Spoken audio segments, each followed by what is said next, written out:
Leksiyimizden ikincisini başlaymayız. Hürmetlik vatandaşım, leksiyimizde tüvende mundaq şahidlerimiz.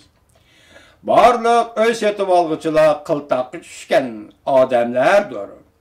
Eğer yana dikkat kılmasa o'zil kesel tügüşüdü mavzuluq maqala 27. günü torbitede ilan kılındı. Aptorun Nidao Efendi bahar bayramı öttü. Dostumuz Nidao Efendi bilen biz yana uçraştık. Nidao Efendi makalesi mundaq başlaydı. Hazır Cungo'da nurgun kişiler kazanı çıkıp tömür ornada setawatıdı. Her taraftan pul toplawatıdı. Bütün hayatını ve depi dünyasını öysetevelişka dotikkende ula hayranlık işide bayqıdı ki qançılık adam öy setip algan bolsun, öy yani şundaq köp selinmaqta. Cungo'da selingan öynin köptükiden bu öyni setip tüyetkili bolmaydı. Hergiz kemçil emas. Öy kemçil dep qaralgan her qandaq yerde şunç köp öy selinmaqta. Emdiço öy setip algan barlıq adamlar qorquşqa. Emdi qorquşqa başladı. Her qaysi joylarda selingan öy hazır 3 milyard adamның olturup qopşığı yetidi. Bu öylerin hamısı bir küçepla, tuyuqsızdı cunxazımını da qorluq çıktı. Mesele şu yerdi ki sen kolundaki bu öyni kelgisidi kimge setip birisen? Ama adamda bar nerse yani nimi dep kemçil buludu iken? Bu del, cunguluk bu serixdellikle yasap çıqqan sepsatadır. Mesela öy imaret ticareti kesbi bilen şoğullanish üçün yoki öy imaretni köplep selish üçün ahir Cungo'da serixdellikler nima deydi ekan? Cungo'da öy kemçil degan bu sepsetani bozorga chiqaradi ekan. Nidao Efendi öy kemçil deganlik hozirgi kunda Cungo'da bu bir sepsetadir deydi. Öy kemçil deganlik mag'zablashgan iqtisod davrida g'oljirlik bilan qog'oshdir. Mesela öy kemçillik deganlik yani bir noktani aytganda bu g'oljirlashgan mag'zab iqtisod davrida mag'zab iqtisodni qog'oshdir deydi. Pulun bolsa öy setip al. Cungo'da birden bir setip algıla buladigan narsa öy ve imarettir. Lekin öy qimmatini, süptini saqlab qala alamdı. Öy degan nima? Öy degan bir çangallay bilen 2 metr simchivik. Bir çangallay deganda simot ve simchivik. O nima qimmatni saqlab qala alaydi? Alaman, salaman, öy sataman bilen yasap çıkılgan mağzap iqtisad hukumi Cungoluqning ojiz qalbini zararlaydigan xum bulup qaldı. Alaman, sataman, öy salaman deyiş bilen yasap çıkılgan hukum hazır Cungoluqning ojiz qalbini zararlaydigan hukum bulup qaldı. Biz ahiri hemen uç görüp yetdik. Cungo'da öy imaret kesbilen şoğullanışının mahiyeti aslida hiç qanday ahmiyeti bolmagan bir narsani yuqori bahada setish. Belki bundaq yuqori baha Merkezi Xalq Bankisining qalaymaqan pul besip, qalaymaqan pul tarqitishning oxirgi natijasidir. Cungoluqlar yer elish, yer setish, nurgun kişilerini bir kechada boy kishilarga aylantirib qo'ydi deyishidi.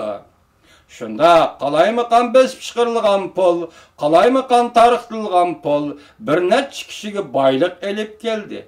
Xiyonatchi, parxo'r, aldamchilarni bir kechada boy qilib qo'ydi. Bu boy bo'lgan kishilar dal hozirgi kunda topgan pulini chet elga yetkazayotgan kishilardir. Növbəti Cungo'da selingan öy imaretning ko'pligi qaysi darajaga berib yetdi? Devlet Taraqqiyot Komitetining xabariga asoslanganda o'tgan yili 12 o'lka rayon, 156 viloyat shaharni, 161 noyi shaharni tekshirganda natija shu bo'ldiki, 90% dan ortiq viloyat shahar yangi öy imorat selishni planlab o'tibdi. Ondan başka 12 o'lka shaharda 55 yangi shahar qurish plani planlanib o'tibdi. Bunun içinde yani bir ülkede 13 yeni şehir kuruldu iken, tadqiqat asaslanganda bütün memleket boyunca yeni şehirlerde olturuşqa bo'ladigan aholining nüfusu 3 milyard 400 milyonga yetishi mümkün iken. Cungoda 3 milyard 400 milyon ahali yok. Biroq selinayotgan uy imoratning sig'imchanligi shu songa yetadi ekan. Davlat statistika idorasining sonliq ma'lumotiga asoslanganda 2013-yili Jungo shaharlaridagi nüfus 730 milyon ekan. Yangi shaharlar, yangi rayonlar 3 milyard 400 milyon aholiga planlangan bo'lsa, qo'shganda 4 milyard aholi uchun planlangan bo'ladi ekan. Nida efendi bu yerda chaqchaq qilyaptamdi yoki masxara qilyaptamdi? Toza tushungili bo'lmaydi. Nida efendi bunda ko'rsatdi. Jungoning shaharlari butun dunyodagi shahar aholisini o'ziga singdirib ketamdi nima? Demak, bu yerda masxara va chaqchaq hazil aralash tanqid qilyapti. Jungo haqiqatan mo'jiza yaratdi. Bir top nodon odamlar, yana bir top mutahamlar shubhasizki bular uy imorat, tijarati bilan shug'ullandi va uy imorat saylayotdi. Uningdan boshqa bu kishilar nima ish qila oladi? Mo'jiza yaratdi dedik. Bu qanday mo'jiza? Temir rudasining asli bahosi xalqaro bozorda 28 dollar edi. Jungoliklar bu bahoni 180 dollarga ko'tarib etdi. Xalqarada xom neftning bahosi aslida 35 dollar edi. Jungoliklar bu bahoni 100 dollarga ko'tarib etdi. Jungoliklar yaratgan mo'jiza mo'shama. Bahoni bu darajada o'stirib o'tish, ya'ni ko'p miqdorda ta'minlash kimni boy qildi? Barliq uy sotib olgan kishilar bir umr hatto bir avlod mag'zab iqtisod uchun ter to'kkan va emgak qilgan kishilardir. Uningdan boshqa faqat Jungoda boy bo'lish shuni ko'rgan kishilardir. Tush barbod bo'ladi. Yaxshi bilan yomon billa gumron bo'ladi.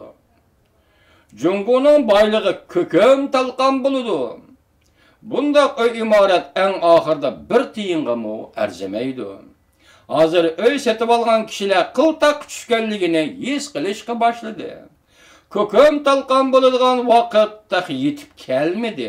Iqtisod ko'kim talqon bo'ladigan vaqt yetib kelganda Xitoyning xalq puli bu qog'oz pul bir maydon ofatga uchraydi.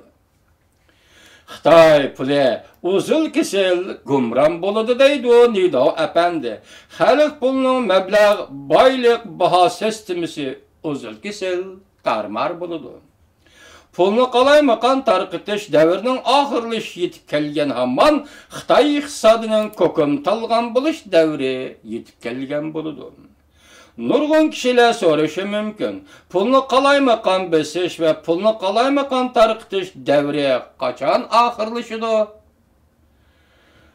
Oddiy javob shuki deydi Nido efendi. Pul qimmati o'rishi boshlangandan keyin oxirlashadi.